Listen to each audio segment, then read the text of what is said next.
और समाज के हर तबके के सम्मान के लिए, उनको अधिकार के लिए, इसके लिए काम करना प्रारंभ किया गया। बहुत कुछ हुआ है इस देश में, बहुत कुछ होना बाकी है। और जब देश आजाद हुआ उस समय कोई विकास का मतलब नहीं।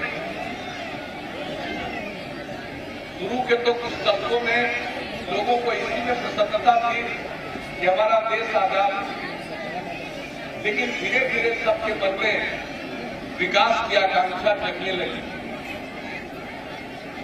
और अब विकास एक अहम मुद्दा, और हम लोगों को जब से आप लोगों ने काम करने का मौका दिया है 2005 के नवंबर महीने से, हम लोगों का एक ही संकल्प है, न्याय के साथ विकास का।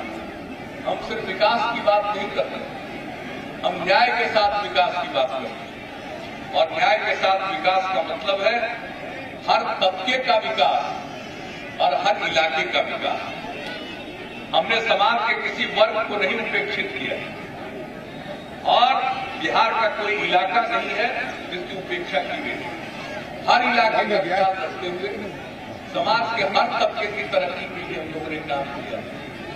और इसके लिए जो अध्ययन और आकलन था कि कौन हाशिए पर है, जब तक जो तबका हाशिए पर है उसको हम आगे नहीं बढ़ाएंगे तो मुख्य धारा का अंग नहीं बन सकता, तो उसका विकास संभव नहीं है।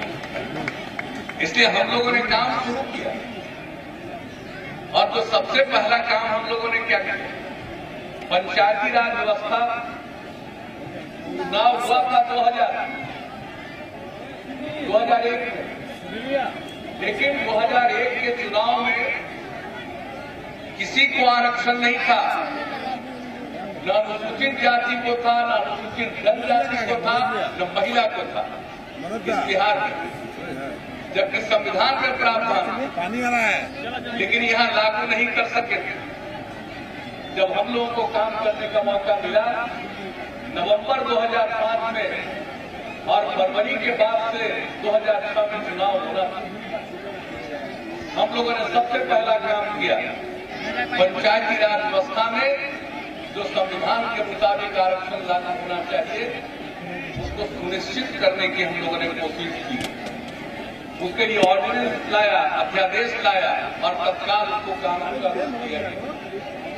और संविधान में प्रावधान कम से कम 1/3 महिलाओं को आरक्षण दिया जाएगा पंचायती राज संस्थाओं में और नगर निकायों में। हम लोगों ने सोचा कि महिला की आबादी आधी है तो उसकी हिस्सेदारी भी आधी होनी चाहिए, और संविधान ने कहा कम से कम 1/3। संविधान ने यह नहीं कहा है कि सिर्फ 1/3 आरक्षण मिलना चाहिए महिलाओं। तो बिहार पहला राज्य है जिसने महिलाओं को पंचायती राज व्यवस्था और नगर निकायों में